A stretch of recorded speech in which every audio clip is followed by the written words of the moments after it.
AIS Play รวมความบันเทิงคุณภาพเปิดความสนุกทุกที่ทุกเวลา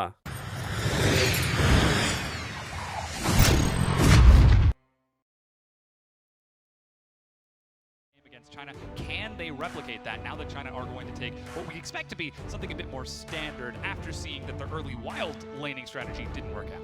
And here on your screen is Keen, the current best Korean top laner. In fact, Korea has been known for a long time for producing top quality top laners. If you look at the North American playoffs, half of their top laners are Korean imports. It's the same deal when you go to LPL, the Chinese league as well. So Keen is here to continue that tradition. And of course, the flags side by side. The People's Republic of China team looking for revenge in this matchup. They're down in overall games against that Korean roster, though they do have the prestige of winning the Rift Rivals event just a few months back. But returning to the Rift, it's actually Ming making his return. Let me, MLXG, Xie, Uzi, and his support Ming as opposed to Mako. So this will be the first time we see the duo actually step into the bot lane. They are teammates back in the LPL, playing both for RNG, and this should signal a strengthening in terms of synergy and a strengthening in terms of trying to play the lane out. Here we have some of the legacy Chinese players with us. Messiah coming to the stadium. He was the prototype of the Chinese mid laners for such a long time. I'm glad to see him here to lift the Chinese team spirits. Yeah, certainly going to have to help them out as Ming. You see he's played 2 games so far. As you said, he is a good teammate with Uzi. They have plenty of synergy, plenty of stage time together, and seeing the mentality and attitude of the teams on stage looks to be good. They're laughing, they're smiling, they are ready for this matchup against the Korean team, which so far has not dropped a game in these group stages. And if Uzi can do it here, it would really change his legacy. Before 2018, he had no champions to his belt. In this year alone, already 4 domestic championships, and a couple of them also being international ones as well. So this could be the turning point for China to reverse the story about League of Legends and overtake Korea. Very well could be. A lot of that will be through that mid lane. Xie from Team WE gets a chance to show his stuff with that former prototype, as you said, Messiah in the audience. MLXG will be following up on that. Will he be able to pop off today, or are we going to see him once again get slowed down and denied effectively by score? And of course, following up back in the top lane, it's Let Me to round out the final player of the Team China roster. Let Me has been so surprising in this tournament. We talked about him as always starting the lane 50-50, and that being a compliment because he does play tanks, which are weaker in lane. But in this tournament, he's gone all out. He's been the split pusher, he's been dealing damage, the Kennen coming out, the Akali going out as well. We got to see the Jace earlier too, so interesting that we are seeing Team China play through that top lane on the other side of the map and allow themselves to carry through multiple roles instead of going for what has historically been the Team RNG style. Let Uzi play himself a strong carry in the bottom lane and invest all of your resources down there. But as we get ready for this pick and ban, we're about to get a chance to witness the rematch between these 2 titans of League of Legends once again. This time for the tiebreaker. For 5 straight years, Korea has won the World Championships, but in the recent 3 tournaments which went to the finals, the Chinese have emerged victorious. Can they continue their streak all the way to the end of the year? This is going to be the crucial tournament that decides it. This is going to be the decider, the momentum setter moving into the Worlds tournament happening just after the Asian Games a month later. But already we're looking into this matchup again. 5-0, the Korean team undefeated. Team China trying to bring it back to them at 4-1 and equalize this matchup. Camille banned away. Akali respect banned out of Team China. So this time they're on the red side. They're the ones not taking any chances that any unexpected power picks slip through the cracks. This is pretty interesting because Korea actually has not shown the Akali pick, but like you said, China are respecting the patch and respecting the tier list, basically taking away that strong pick that could go to potentially Faker and Keen at the same time. On the Korean side, I really like the Camille ban. It is a very strong tempo setter for MLXG, and that is typically how China has won their games against Korea. They outpace them, and they are more aggressive in the early game. So taking away that edge could mean that they're looking for a slower paced game, could go back to the push and pivot that Korea is so known for. We see the follow-up power pick ban of Aatrox from Team China taken away from Team Korea, but the Galio ban out of Team Korea, this is rather unexpected. Obviously, first picking it isn't something that teams like to do, but this Galio has been huge for Team Korea whenever they play against a Chinese team. It was in the matchup just yesterday. It's something that denied Team Royal Never Give Up at Worlds last year. This is very interesting to see it banned away so early, so perhaps we might get the chance to see something different. We did joke around about this pick in the semifinals last year. Faker played 5 straight games of Galio, and we were thinking to ourselves, hey, maybe Faker's going to play 6 straight games of Galio very well could. in the group stage, but fortunately, that will not be the case. And interestingly enough, the Rise first pick, this is a flex, a front, if you will, for the Korean squad. It can go into the top side and be played by Faker as well. Both of them are very well known for this pick, and Faker even has a world champion skin on it. Oh yeah, he's not showing too much information with this. Still Team Korea holding a lot of their cards close to their chest. Team China, though, they're going to have to show something here. It's a very early focus on the bottom lane once again. Varus and Alistar. Huge CC, huge laning phase. I love this adaptation coming out from China. I think their main problem from the draft in their first matchup with Korea was that they were trying to play the game too slow. They picked the Kai'Sa, which has to scale later on to the game, and they also didn't have initiation from the top lane. This time around, they are going for the explosiveness that has caught Korea off guard in the past. Now that will be matched by Ruler, picking himself up that Ashe as he looks to challenge Uzi and Ming, and of course the Braum for Core JJ to match that. So again, bottom lane focus. They're still not showing too much information because, as you said, that Rise can be flexed between the top and mid lane, but Team China will have to show their own as they decide to pick up a very early Cho'Gath. So Cho'Gath is a great blind pick type of top laner. It works well in the team fight, but I would say that this pick is actually quite slow in terms of getting fights down in the early game. So I'm a little bit surprised by that. Letme's best champion by far has been the Ornn. His initiations is what won them the Rift Rivals. But Cho'Gath, though he's a great tank, I don't think he's the best initiator. So this is an interesting pick. I think it's because that they wanted a better laning phase in terms of the top lane. They didn't want Keen just to be able to free split push. So that might have gone into the consideration between the picks of Ornn and the Cho'Gath. Now we do see some focus from Team Korea against Xie in the mid lane, getting rid of that Orianna, something safe that can try to match the wave clear of that Rise very early on. But we're still looking for Team China to look for engage. That Trundle ban is actually fairly interesting. That's something that MLXG has been playing a lot recently. It's not hard engage with the Pillar of Ice, but it still sets up rather well when you've already got secondary engage, like the Chains of Corruption, like the knock-up from Cho'Gath, or even the Alistar follow-up. So even the Lee Sin ban away from MLXG, what's it going to be for Team China here that rounds out their engage for this composition? Because they got themselves a tank, and they've already got themselves that Varus for scaling. I think the jungle pick would be one of the big ones here, but instead they are going to go for Syndra. Was recently buffed to have her Q do 20 extra damage, so we have seen this pick pop up in the LPL quite frequently. Of course, Rookie being one of the big proponents of that. Also, Bjergsen from North America doing very well with that pick, and the idea is generally that this is considered a counter pick towards the Rise. You do more mad damage and you can get more poked down. It also has tons of burst. So this composition from China, it has a lot of ways to instantly delete members off the Korean squad.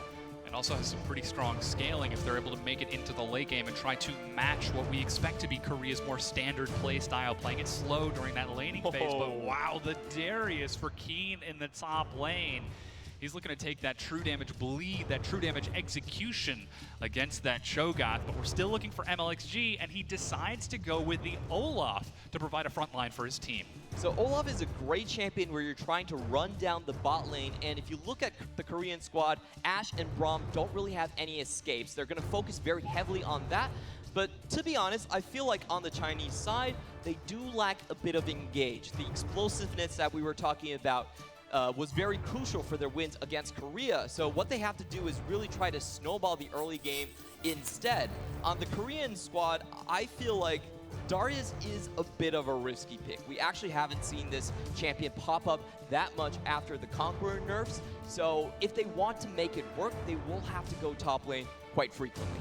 We'll see if Lemmy can keep himself safe. He's well known for absorbing pressure for his team. This is actually the first tank that we're seeing him play in this tournament, as he's been trying to play those carries, trying to play split push. So we are seeing something a bit more standard out of Team China as the coaches shake hands for what could be the last time this tournament. The only way we get another opportunity for those coaches to shake is if we go to tiebreaker and Team China win this matchup, or if the two teams meet in the finals of the tournament, as they are currently expected to both advance to the next stage of semifinals. But that being said, it's now about time for us to load onto the Rift. Team Korea taking on Team China, as China are looking for revenge and Team Korea are looking to stay on top. And what a classical matchup this will be. This will be the stakes for first seed. They were 1-0 in Korea's favor, but now if China can secure this game, there will be an additional tiebreaker played to determine who comes out on top.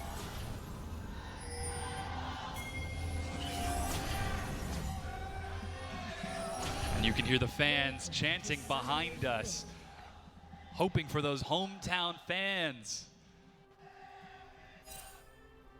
to take the victory as we load onto the Rift. It's Team Korea versus Team China as we get in the rematch of these two titans about to meet once again. Will Korea be able to close it out and lock down that first place seed going 2-0 or over Team China? Or will Team China be able to bounce back and bring us to a tiebreaker later on in the day? We're certainly going to find out, as we do have a defensive line from both teams. Neither of them want to take any chances. Ming will eat some early harass from Core JJ and Ruler, who spread themselves out across the river. But more importantly, they keep their jungle safe from any early wards of Team Korea and try to deny information as to where that Olaf jungle will be starting. We have seen a lot of cheekiness come out from the Chinese squad in their game 1 versus Korea. They did try to do a fake leash and then a level 2 gank into the top lane. So you can see that they're willing to take a little bit of damage just to make sure Korea wasn't able to poke their heads into their own jungle. Playing that information game means that they'll be able to play themselves standard laning phases and sets up so much misinformation on where the junglers are going to be, depending on how those laning phases play out. Now, Score will get a leash from Ruler and Core JJ, so he will be a little bit faster to clear out his first buff. But we'll have to keep an eye on where MLXG decides to go as he picks himself up the Gromp, and Team China will start in that lane for some safety against the Ashe and Braum. Meanwhile, Score on the other side, going for 2 camps so far. Let's keep an eye on his progress, as Keen was looking for some early harass against Letme and is already zoning away from minions.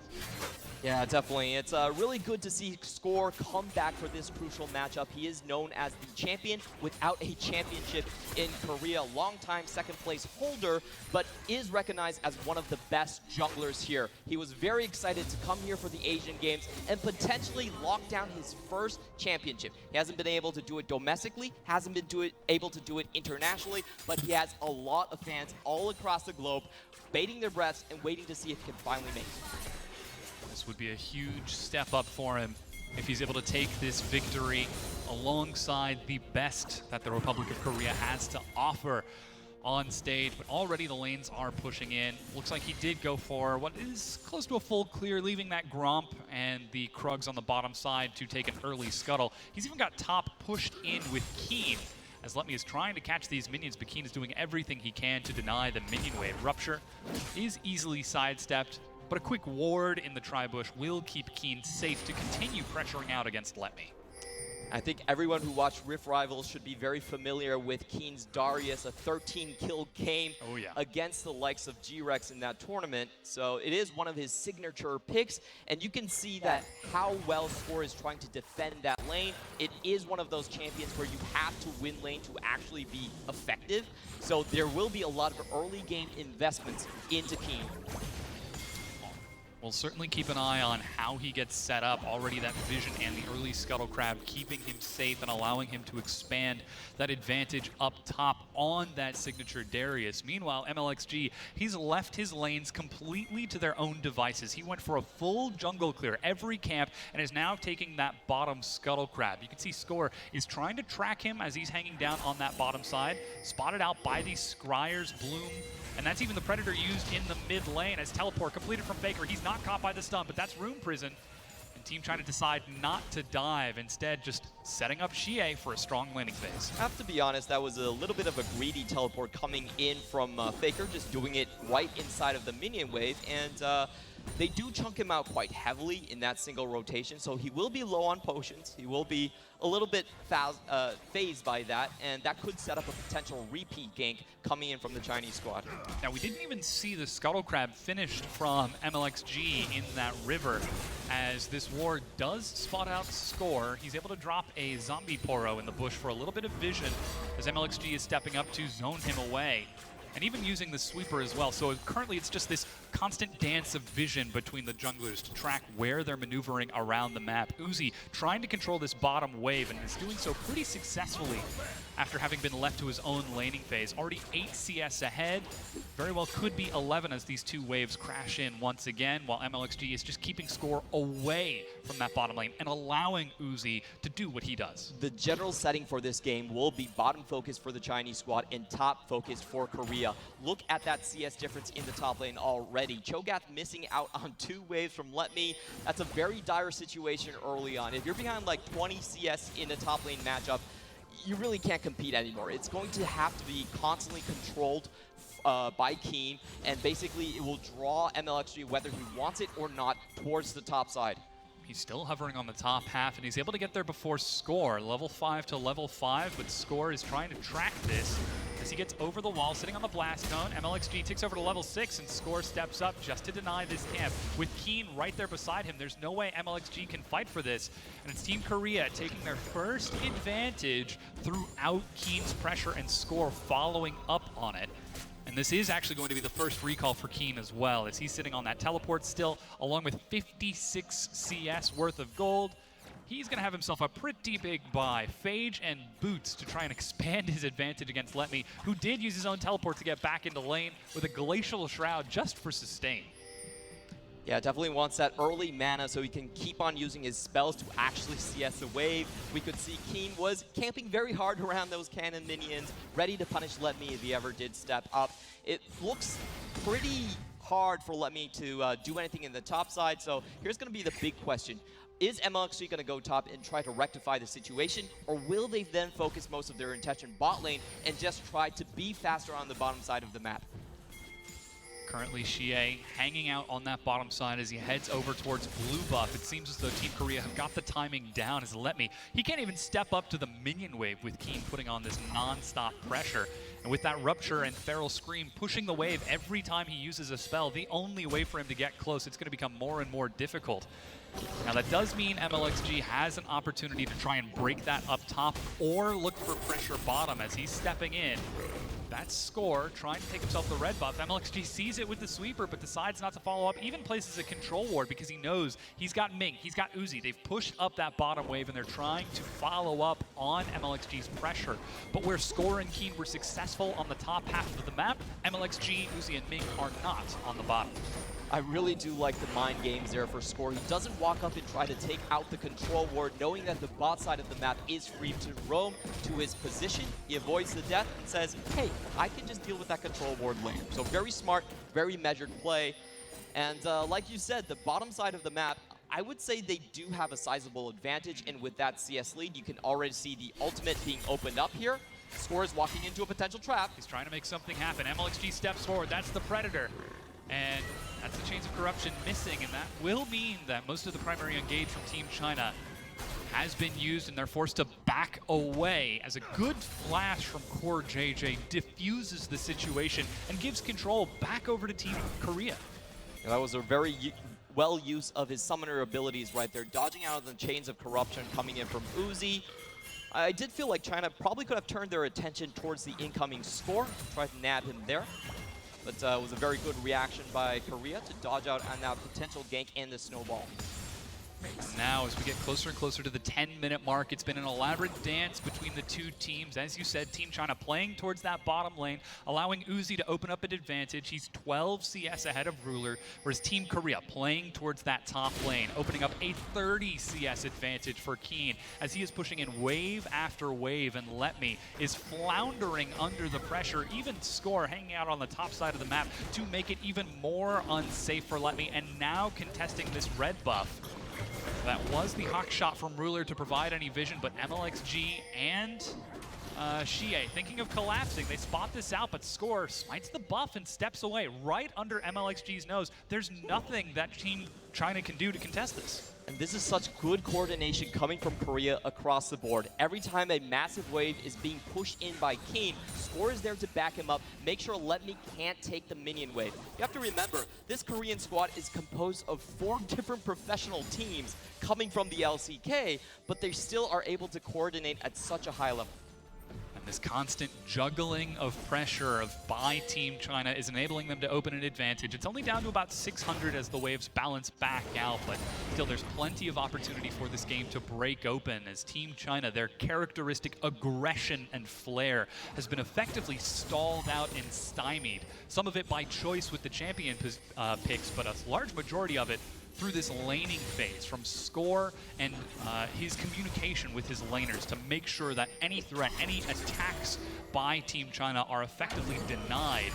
But that does mean that Uzi is allowed to continue scaling up in the bottom lane. He's starting to get bigger and bigger, but Keen just constantly trading back and forth. One more attack, he gets all 5 stacks. He's got the execution ready. Keen flashes, but Let Me matches, and that will be Keen going down, giving over first blood. MLXG healing up to the bleed. It's constantly ticking, but he survives, and Team China take the first kill. You could see how much swagger Keen actually had. He danced around the abilities of Let Me perfectly, but of course, as Darius, if you're going in, you're going all in. And that's the big issue there. Score was not around the section of the map, and this really, you have to say, was an overstep by Keen. Look at the top side, there's no vision, so this is a very different scenario than the one previously had before. Great flash coming out from Let Me. He would have fallen down if the decimate did hit and the ultimate did go down. But well played by China. They did anticipate and punish the over-aggression coming in from Keen. Now with that presence, knowing that there's no flash from the top laner and having a track on the timer, Team Korea collapse onto the Infernal Dragon using that push pressure in the mid lane. MLXG is back on the map, but he's only just now getting to the pit, and the Dragon has already been picked up by Team Korea. So effectively juggling their resources across the map. Despite a mistake up top, they're still able to take an advantage bottom. Overall on the map, you have to say that 2 of Chinese picks have not been working out as much as they wanted to. The Olaf is strictly an early game champion.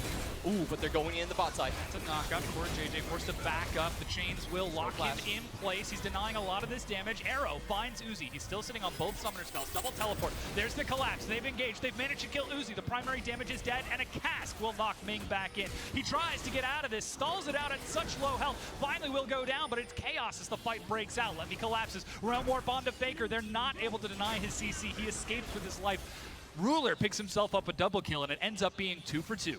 And that was a massive play coming in from Xie. I loved his target selection. He actually stunned out the Gragas on the backside and then used his ultimate onto the Ruler's Ash right there. So getting both things done at the same time does equalize the fight in the bottom side. However, Keen is left to his own devices in the top. Yeah, and here we get to see that play again. It starts with Team China thinking they've got the fight, but Team Korea balance things out and trade and make it equal.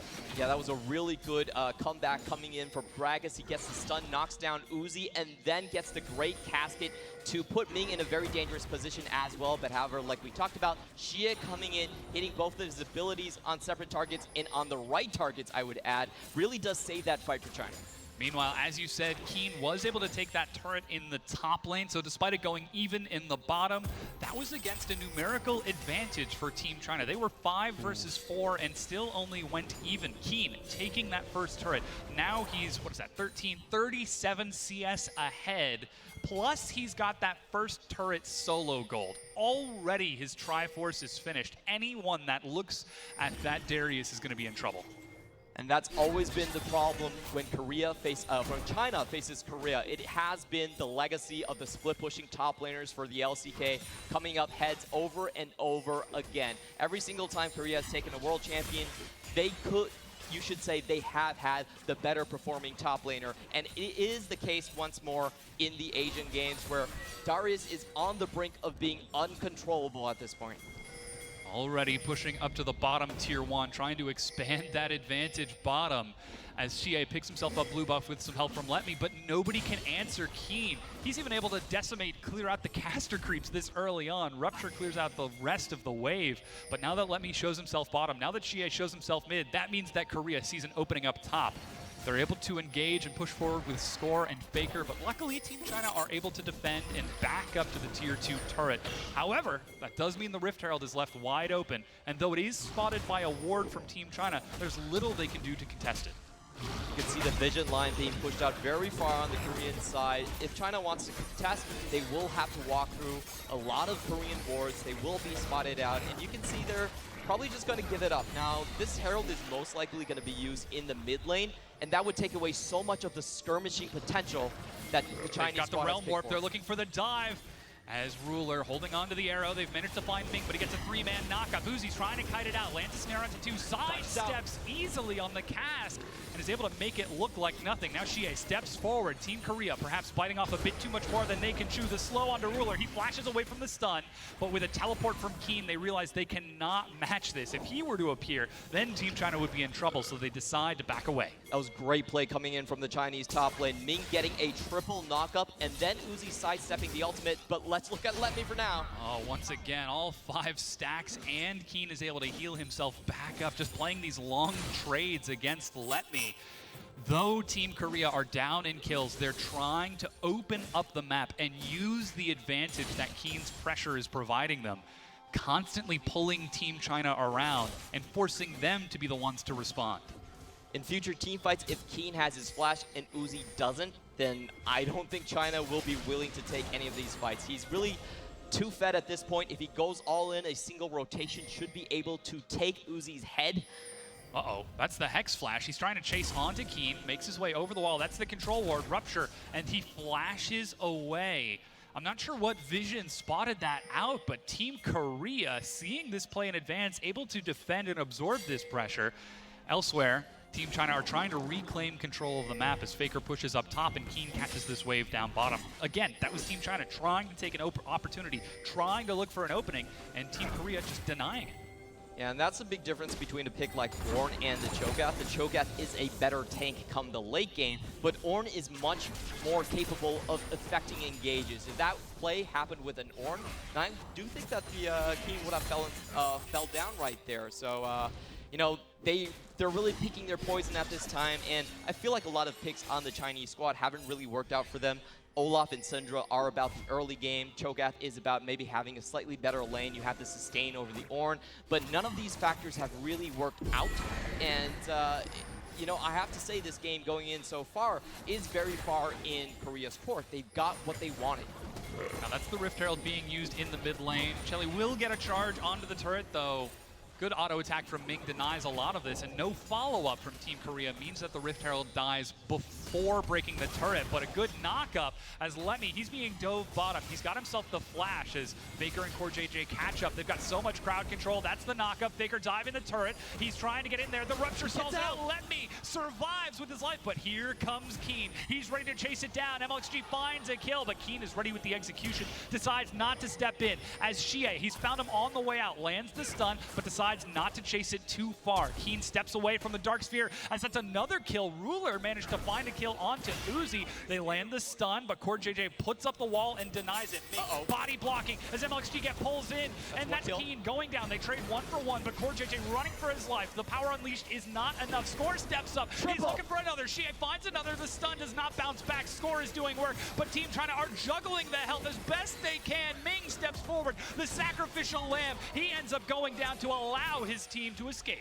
And Ruler comes in just in the nick of time, but it's not finished yet. Faker is coming in with his teleport, trying to chase down another kill. Stun denies it. Xie has the timing down pat, and it does equalize. 2 kills for Team China, 3 kills for Team Korea, and they're able to break down the mid-tier 1. This is these two teams going head-to-head, but Team Korea just coming out by inches every single time, and suddenly those inches are starting to add up into something bigger. The big difference there was that Korea was able to pick up the objectives after the skirmishes have ended. The mid tower is down, and also another mountain drake going over to Korea's side. Let's watch how Uzi was caught out. Score, Gragas himself, as he's called in Korea, finds Uzi. Yeah, flash body slam over the wall before Uzi can react. Of course, though he is one of the best players in the world, we are still only human. We do only have reaction speeds that are so fast before we can get out of the way. And one of those ways is playing through misinformation. But I've seen this play before. This is the exact same one. That turret is still there, but this time Let Me does not have the flash. There's the execution. And this time it pays off. And nothing really was expended from Korea's side. The ultimate is on a fairly low cooldown. And if you look over here, China can't really react to anything. They don't have the strength or the members to group up and take anything on the map. And this is how Korea plays over and over again. They slow the early game pacing down, and then they use their side lane advantages to slowly squeeze out objectives from you over and over. It's a death by 1,000 cuts. And those 1,000 cuts are starting to get deeper and deeper. The bottom tier 1 turret goes down following the mid tier 1. And Team China's presence on the map has suddenly gotten a lot smaller. They're trying to react by finding a kill into the mid lane. Faker flashes away. Xie still holding on to the power unleash, but decides not to let it loose. As still every single time China try to take an opportunity, Team Korea just sidestep it like a dancer, deftly dodging these punches back and forth. But now we're at the 20-minute mark. If Team China makes a mistake here, Team Korea have the opportunity to look for a Baron, to look for a tier 2 turret, and break the game open even more than it already has been. Everyone still remembers what happened in game 1. We came back from a break, we saw Mako dead, and 2 minutes later, Korea emerged with the victory. They're incredibly fast in closing down advantages and closing out the entire game. So this really is going into the crucial points of the map, where if China, like you said, overextend and then lose a team fight off the back of that, they could very well fall behind into an abyss, a situation where they cannot come back. Yeah. That event horizon, the point at which there is no return. They haven't reached it yet. It's only 4,000 gold separating these two teams, and Team China are effectively maneuvering around and trying to deny vision to Team Korea. But there's constant pressure, constant moving around the map. MLXG activates the Predator to step forward, feigning aggression to set up his team with some vision. As Let Me continues to hold Keen down in the bottom lane, Team China group up in the mid. They're very nearly ready to take a fight. Uzi at 1.5 items, very close to finishing off that Gwynsu because he got the 2 expensive components. And Xie trying to do the same as he's got himself a Void Staff and that Amplifying Tome. Could be looking for a very early Void Staff. Sorry, Blasting One. The question here is, what can China actually force? They're being split apart by the 1-3-1 coming out from Korea. And you can see Xie in the mid lane, not responding to Faker, trying to find his own stuns into the mid. But, you know, Ruler and Core JJ playing very safe. Keen steps forward once again, just constantly harassing and trading. Every time Team Korea disappear from the map, Let Me has to be afraid of any potential collapse from Faker using the Realm Warp, or perhaps even an arrow from Ruler like we just saw. That time it missed and doesn't pay off, but it's Team Korea putting pressure in multiple places and forcing how Team China respond. The most likely way China comes back into this game is if they can land the chains of corruption coming out from Uzi. It's most likely going to have to take a flash from him to actually do, but the timer is really ticking out for them. They need the engages now, they need to make use of their compositions going forward, and they need to start taking down some towers. Korea has not lost a single objective on the map so far, so with that being the case, there is no vision on the map for China. They're losing a lot of ground here as Team Korea are opening up these advantages by finding these kills. Now Score, he steps up. That's the casket. Xie sidesteps it easily. MLXG is there for support. Ming forcing back Team Korea. This time it's Team China that are able to deflect that pressure with that cask on cooldown. That's a primary engage for Team Korea now missing, but Ruler nearly has his Ash Arrow up once again. And at 2 items, he will absolutely do a lot of damage, but this could be a trap. They're looking for Ming, and they have found him. They find the snare, uses Unbreakable Will, and is able to walk away. They're happy to get that cooldown, but as we said, if Team China make a mistake, this map could open up, and Keen looks to be doing that on his own. He's turning on the Let Me and breaking down the tier 2. MLXG shows himself, but the arrow finds him, uses Ragnarok. Keen is ready for 1, he finds it. MLXG chasing it down, and he goes down. A double kill to Team Korea. That was such a beautiful save coming in from Ruler. The cross-map Crystal Arrow nailing down Olaf before he could do anything to change the matchup. Now, I was a bit skeptical about Darius versus Letme's Cho'Gath. It is a very snowbally matchup, but Keen has been able to make it work time and time again. Just stepping up to the tower and taking it down with the Triforce and the auto attack reset. He is able to do it relatively fast, and he even has a ward to spot out Olaf as he comes in. Great play, great macro decisions, and great vision. And here you just get to see him chase that down. Meanwhile, Baron being taken by Team Korea over the wall. Smite secure as they're able to pick it up. Core JJ over the wall with the knockout. The Realm Warp! And Team Korea, they don't want the Baron, they want the kills, and they find them. 3 kills and a teleport up to the minion wave. And there is no response coming out from the Chinese squad. They just had a Keen Darius teleport right into their midst, right onto Uzi. We were talking about how this matchup would go. If Uzi doesn't flash in time, he's instantly dead. That's how powerful the Darius is when he is at this point. Now they're pushing up to the inhibitor turret. They've broken the top tier to 5 turrets to 0. Team Korea with their turrets mimicking their current score in the Asia Games 2018. Now it's 6, now it's 7. They're looking at the inhibitor one after the next. Team China's base is falling apart. Finally, they're looking to respawn as MLXG and Ming chasing down onto Ruler. They get 1 kill, but at what cost? Ming is collapsed as Team Korea chase him down and force MLXG away from the base. Now Uzi is back up. He's able to kill Keen in the front line as a snare finds MLXG. He will die a double kill to Faker, but Team China, yes, they're on the board, but their base is broken. Yep, but they do get 2 Baron buffs off from the Korean squad, so this is going to significantly weaken the 1-3-1 potential, and they do give themselves a little bit of breathing room. The kill from Keen onto Uzi was also incredibly significant. The bounty gold able to let him reach higher tiers in his items. So I actually feel like this series of events after the inhibitor does favor China a little bit. That isn't going to stop Team Korea from, again, taking every advantage they can. That's 3 dragons now. There will be another spawning, 1 final elemental before that Elder Dragon if the game goes on that late. But Team China, their base has been broken. Their map is shrinking smaller and smaller. And while they still have the high ground to retreat to, that's not going to stop Team Korea from chasing it down. As 3 items on Keen, another 3 items on Faker. And Clement, do my eyes spot a Magi Soul Stealer on that rise? Is this the snowball confidence play from the unkillable Demon King himself? Hey, I don't fault him, man. It's time for Teacher Faker to come in here. It's class. Everyone open their books, their Magi Soul Stealer. Turn to page 8. Yep, and listen to the lesson that Faker Senpai is about to teach you. Now 3 items on Ruler, along with that finished Maw of Malmortius, means he's able to take some damage out of Xie, eliminating that Power Unleashed assassination. But with the Baron still on a few members, it looks like it is about to wear off.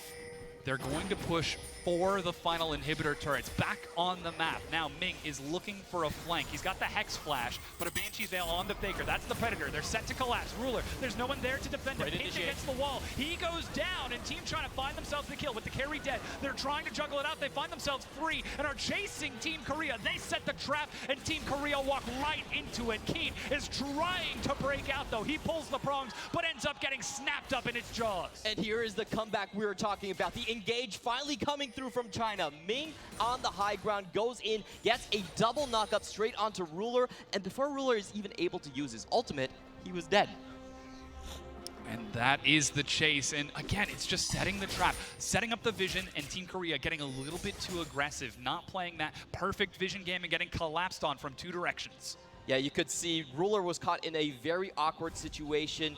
I believe Korea was pushed up too far in their 2-3 type of split push situation. There was no real chance for Ruler to get over the wall. And with their AD carry dead, they could juggle around the aggro coming out from Keen very well and then take him down as well. And we well know that Team China's composition can scale into the late game, can match in these team fights if they're able to find it, as we have just seen. But the question is, what do they get off of the back of these team fights? It's still 8,000 gold for Team Korea, and all Team China were able to take was the mid-tier 1 turret. And even despite winning the fight, they still lost their bottom inhibitor turret. And while the mistake was made once by Team Korea, it seems like they've learned their lesson. They're setting up their side vision now. They're not taking any chances that they get trapped again. kills don't matter as much in League of Legends as people really think about it. The key thing here is objectives. And if you count all the objectives that Korea has taken, the score is 13-1. So there's been 3 Drakes, a Herald, a Baron being taken as well, and 8 towers to boot. Well, China has only traded 1. So what that really reflects is the map control you see on Korea's side. There's so little space for China to actually operate. They have a lot of difficulties actually coming in and surprising Korea. So if Korea doesn't make the same mistake, it's going to be very hard to get another team fight. And that's how they want to play the game. That's the Realm Warp. They're trying to catch onto Ming as Faker pops up over the wall. Unbreakable Will and a cast is used to force Ming back, but that's a big cooldown. Meanwhile, MLXG still deep within enemy territory. What used to be his own side of the map is now very scary place to be. The snare is ready. He used the Ragnarok already, Rune Prison, and a slow. MLXG uses a stopwatch to stall it out, but he will die as Score finds himself another kill. The inhibitor is respawning right now, but with super minions escorted by Team Korea, they're just going to walk it forwards. They could be looking to end the game. Yeah, they definitely are trying to finish right here. They probably will take a little bit of time, just get the inhibitors, but this is a push where they can stay until MLXG actually revives. So they still have 30 seconds to take as much as possible. Oh, the flash snare. They found Ming. Remember, he has no ultimate. He gets caught and dies. Faker finds an opening. Could be trying to shut this game down and lock first place for Team Korea. It's 3 versus 5. Still 13 seconds on the timer for MLXG. A knockup as Uzi tries to clear out the minions as best he can. Xie trying to come in from the side, but Team Korea fan out. They don't let themselves get caught. The minion wave has been cleared rather effectively. Chains of Corruption, the snare, but Keen steps forward to take it. Uzi flashes away. Let me forced to go golden. He's snared, flashing back to try and survive. Ruler steps up under the turret. No fear in the eyes of Korea as they are chasing down the base of Team China. And it does look like Korea are going to give China one last breath. We'll back away for now, but that was so many summoners burned on China's side. You could see Uzi getting caught in the double apprehend coming in from King, having to trade his flash for that. I believe Korea will try to finish this game in that time frame of 5 minutes. Now they still have that Baron buff spawning just about now. Team Korea are back on the map and are securing all around it with double inhib down. Team China, not only have they now lost vision, but they've lost lane pressure everywhere except their own base. There's a very small window of opportunity to get back out onto the map, and we see them taking it as they push up into the mid lane. Scouted out by that Hawk shot and the wards of Team Korea. Yes, they've got vision around the Baron, but this is a very small window of opportunity for them, and it's already being slowed down by Team Korea. If you lose 3 inhibitors, the chances of you making a comeback are 1 in 100. The odds are not stacked in China's favor. They're being pushed back onto the defensive side. There's almost no vision outside of their own base. I believe they will have to give up this Baron, and it will come down to that one big defensive team fight right in front of their Nexus to make a comeback. And let it be remembered that there's only a single Nexus turret standing. If Team China want to try and take a team fight, they only have a single Nexus turret to deal with this constant swarm of super minions collapsing in over and over. Already, though, it looks like the Baron has been started out by Team Korea. They've got one mountain, they are shredding through it. MLXG, he's ready with the flash and smite. He's over the wall, but he does not get the steal. Uses Ragnarok and will go down with his death timer missing. No, Faker, he seems to be backdooring. He's going one-on-one against Xie, forcing out the power unleashed. Xie did use the flash as that's a teleport to go in. With Baron up super minions, he backs away, and somehow Team China are able to defend their base, but the Nexus turret still crumbles. Again, Korea putting pressure in multiple places. They're going to try to end the game right here. The arrow lands onto Ming, a snare onto Let Me. Xie looking to get these minions out of the way, but the flood will not stop, and Team China are going to have the Nexus crumble as Team Korea take the 2-0 victory over the duration of the group stages and close this match out, taking first place in Group A. And what a beautiful performance that was, highlighting everything that the Koreans do so well. The macro game, the control on objectives, the slow starving of the Chinese squad right here. Frankly, once China did not find their advantage with their early game picks of the Syndra and the Olaf, I did question their draft a little bit. I was looking forward to more engaged, more abilities for comebacks against the 1-3-1 style that Korea has been playing so well against China for such a long time. And just constantly playing that vision game, playing so intelligently around the map. You can see the fans in the audience cheering them along as they now head over to shake hands, eliminating the possibility of a tiebreaker in Group A. This will also lock in our standings for Group A, with Team Korea taking first place, Team China taking second place. So their opponents for the semifinals will have to be decided in our next game between Chinese Taipei and Saudi Arabia. That one is still up in the air. But the first seed, of course, you do lock down side selection. With that deep bow, Team Korea make their way backstage, happy with an opportunity to rest. Of course, they'll be playing in the semifinals later on today, as we still need to find out their opponent, as you said, with this next matchup. But this is a huge performance from Team Korea coming into this. And like you said, these are players from across 4 different teams moving collectively as AS Play รวมความบันเทิงคุณภาพ เปิดความสนุกทุกที่ทุกเวลา